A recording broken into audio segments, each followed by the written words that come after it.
Hello बच्चों, मैं जयनाथ राही, जीव विज्ञान शिक्षक, किसान इंटर कॉलेज बरहनी चंदौली। बच्चों, आज हम कक्षा 11 के विषय जीव विज्ञान के अंतर्गत अध्याय 7वां है प्राणियों में संरचनात्मक संगठन। इसके अंतर्गत हम लोग पढ़ रहे थे क्या, जंतु ऊतक। आज हम जंतु ऊतक के अंतर्गत क्या पढ़ेंगे, हम लोग पेशी ऊतक, मसल टिश्यू। इसके पहले वीडियो में हम लोग जंतु ऊतक 4 तरह के होते हैं। उपकला ऊतक को पढ़ चुके हम लोग हैं, संयोजी ऊतक को पढ़ लिए हैं। आज हम उसी के अंतर्गत आज पढ़ेंगे क्या, पेशी ऊतक। हमारे शरीर में लगभग 639 मांसपेशियां पाई जाती हैं।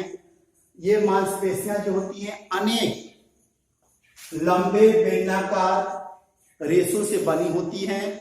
ये रेशे क्या होती है, समांतर पंक्ति में क्या होती है, व्यवस्थित होती है।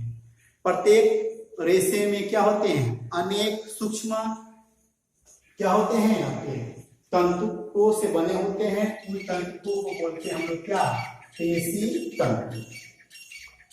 जो आपके पेशी ऊतक होती हैं उनके अंदर विशेषता ये होती है कि वो संकुचित और असंकुचित होती है। वातावरणीय उद्दीपन पाने के बाद उनके अंदर संकुचन होता है और कुछ समय बाद वो अपने पूर्व की अवस्था में आ जाती है। ये विशेष गुण है किसका, पेशीय ऊतक का। दूसरा कार्य क्या है, पेशी ऊतक की मदद से कोई भी शरीर क्या होता है, जंतु का शरीर चाहे मानव का शरीर, वो गति करता है। क्या कार्य हो गया, गति प्रदान करना हो गया और संकुचित और असंकुचित की क्षमता उसके अंदर होती है। अगला क्या है कार्य, जो मांसपेशियां होती हैं अंगों को शरीर के अंदर स्थिरता प्रदान करती है, उसको एक निश्चित पोजीशन में रखती है। अब हम देखते हैं क्या, पेशी ऊतक के प्रकार, मांसपेशियों के प्रकार।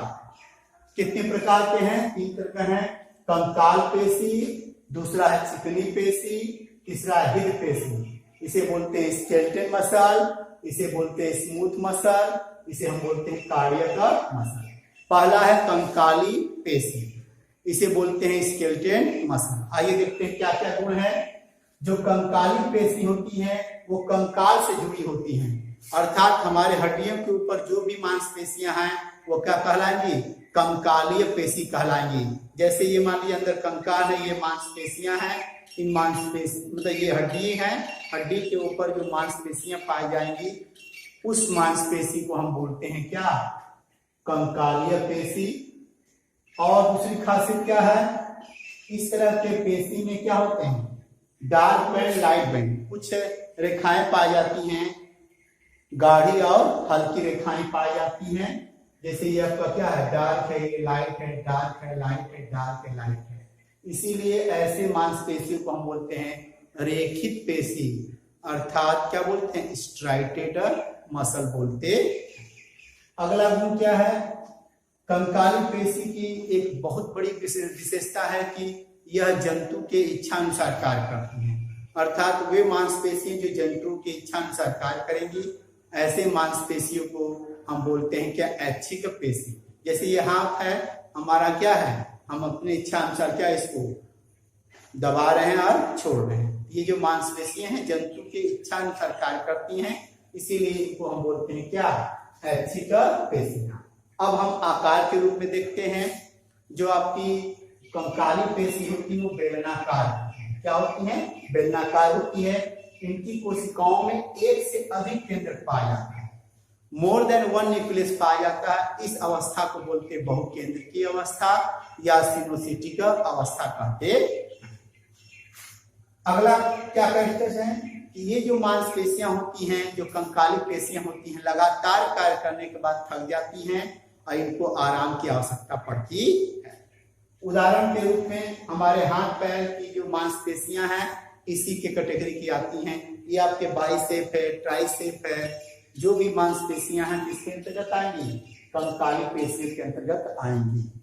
ये हो गया आपका क्या, कंकाली पेशी। इसके चित्र को आप देख सकते हैं।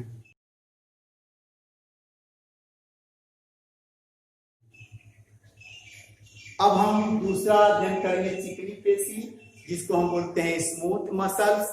आइए क्या क्या खासियत है, इसे हम कंकाली पेशी कहते हैं। अर्थात इस तरह की जो मांसपेशी होती हैं हमारे कंकाल के ऊपर नहीं पाई जाती, अर्थात हमारे आंतरिक अंगों के ऊपर पाई जाती है, जैसे हमारी आंख है, अमाशय है। ये जो मांसपेशियां होती हैं वो अंगों के ऊपर पाई जाती हैं, हड्डी के ऊपर नहीं पाई जाती हैं, इसीलिए इसे बोलते हैं अकंकाली पेशी। अगली जो खासियत है अरेखित पेशी कहलाती है, अर्थात इनके अंदर लाइट बैंड, डार्क बैंड, गाढ़ी पट्टी, हल्की पट्टी की कोई व्यवस्था नहीं होती है, इसीलिए इनको हम बोलते हैं क्या, अरेखित पेशी। अगला अनैच्छिक, इस तरह की जो मांसपेशियां होती हैं जंतु के इच्छानुसार कार्य नहीं करती, मतलब जैसे जंतु चाहेगा उस तरह कार्य नहीं करेंगे, इनका कार्य अपना चलता रहता है, इसीलिए इनको बोलते हैं क्या, अनैच्छिक पेशी। और कंकाली पेशी बोलते हैं क्योंकि ये कंकाल के ऊपर नहीं पाई जाती है, अंतरांगों के ऊपर पाई जाती है। और रेखित पेशी, इनके अंदर डार्क बैंड, लाइट बैंड नहीं होता है। अनैच्छिक पेशी क्यों कहते हैं, इनवॉल्यूटरी मसल, क्योंकि यह क्या जंतु के इच्छानुसार कार्य नहीं करती।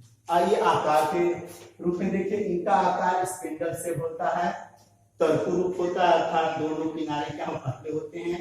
इनके अंदर एक केंद्रक पाया जाता है। अगली खासियत है ये लगातार कार्य करने के बाद थकती नहीं है, इनको आराम की आवश्यकता नहीं पड़ती है। उदाहरण के रूप में आंत, अग्नाशय,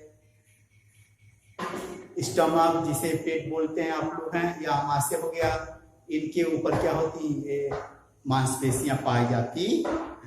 इसका भी चित्र आप देख सकते हैं।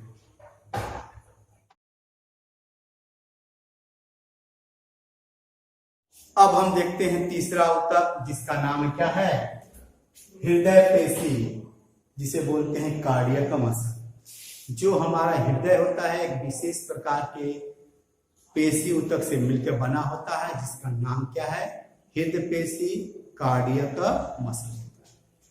ये जो मसल होता है वो संकुचनशील ऊतक का बना होता है, जो हृदय की दीवारों में पाया जाता है। क्या खासियत है कि यह संरचनात्मक रूप से, मतलब रचना के हिसाब से यह कंकाली पेशी के समान होता है, जबकि कार्य के हिसाब से यह क्या होता है, अरेखित पेशी के समान होता है, अर्थात स्मूथ मसल के समान होता है। कैसे, संरचना के हिसाब से देखा जाए तो इनके ऊपर देखिए बैंड्स पाया जाए, light band, dark band, light band, dark band. इसके हिसाब से हम कह सकते हैं कि जो हृदय पेशियां होती है संरचना के हिसाब से कंकाली पेशी के समान होती है। जबकि कार्यात्मक रूप से देखा जाए, जिस तरह अरेखित पेशी, जिसे हम बोलते हैं क्या, चिकनी पेशी, वो लगातार कार्य करने के बाद थकती नहीं है, ठीक उसी तरह हृदय की जो पेशियां होती हैं लगातार कार्य करने पर भी थकती नहीं है, और यह जंतुओं की इच्छा अनुसार कार्य नहीं करती है। इस दो गुण के वजह से यह हृदय पेशी होती हैं, जो कंकाली पेशी और चिकनी पेशी के बीच की मध्य की कड़ी कही जा सकती है। हृदय पेशी की जो कोशिकाएं होती हैं एक दूसरे से जुड़ी होती हैं, क्या नाम है, कोशिका संधियों से जुड़ी होती है। और ये कोशिका संधि क्या करती हैं, कोशा द्रव्य को एक कोशिका से दूसरी कोशिका में जुड़ी होती है। जैसे ये इसके एक कोशा है, ये कोशा, यहाँ संधि पाई जा रही है, ये एक दूसरे से क्या होती है, जुड़ी होती है। और विशेष गुण क्या है, इनके अंदर संचार संधियों के कुछ निश्चित बिंदुओं पर कोशिका एक इकाई के रूप में संकुचित होती है, मतलब इनके अंदर संचार संधियां भी पाई जाती हैं। यदि एक कोशा संकुचन के लिए उद्दीपित होगी तो पास की कोशिका अपने आप स्वतः ही क्या होती है, उद्दीपन के लिए या संकुचन के लिए उद्दीपित हो जाती है। इस तरह हमने क्या देखा, जंतु ऊतक के अंतर्गत देखा पेशी ऊतक। तीन तरह के पेशी ऊतक हमने देखा, कंकालीय पेशी, चिकनी पेशी और हृदय पेशी। अब बच्चों हम देखेंगे क्या, जंतु ऊतक के अंतर्गत तंत्रिका ऊतक, जिसको बोलते हैं नर्वस टिश्यू। क्या बोलते हैं, नर्वस टिश्यू। क्या देखिए इनकी खासियत क्या है, मुख्य रूप से परिवर्तित अवस्थाओं के प्रति शरीर की अनुक्रियाशीलता के नियंत्रण के लिए उत्तरदायी होता है। जो तंत्रिका ऊतक होते हैं, शरीर के अंदर जो बदलाव होते हैं, वातावरण के अंदर जो बदलाव होते हैं शरीर, तो उसके सापेक्ष में शरीर में जो बदलाव होता है वो किसके कारण होता है? इन्हीं तंत्रिका ऊतक के कारण होता है। आइए संरचना के हिसाब देखते हैं। तंत्रिका ऊतक पहले तो तंत्रिका कोशिका से मिलकर बनी होती है। किसका बना होता है? नर्व सेल या न्यूरॉन की बनी होती है। ये जो नर्व सेल होता है, तंत्रिका कोशिका शरीर की सबसे लंबी कोशिका होती है। यह क्या है? तंत्रिका तंत्र की संरचनात्मक एवं क्रियात्मक इकाई मानी जाती है। दूसरा है आपका क्या है? तंत्री बंध है, जिसको बोलते हैं न्यूरो गैंग्लियन कोशिका। ये जो कोशिका होती है बाकी तंत्रिका तंत्र को संरचनात्मक क्या करते हैं? संरचना प्रदान करती है और तंत्रिका कोशिका को सहारा एवं सुरक्षा प्रदान करती है। जो न्यूरो गैंग्लियन कोशिका है बाकी तंत्रिका तंत्र को सहारा प्रदान करती है, साथ ही साथ तंत्रिका कोशिका को क्या सुरक्षा एवं सहारा देना इसका मुख्य कार्य होता है।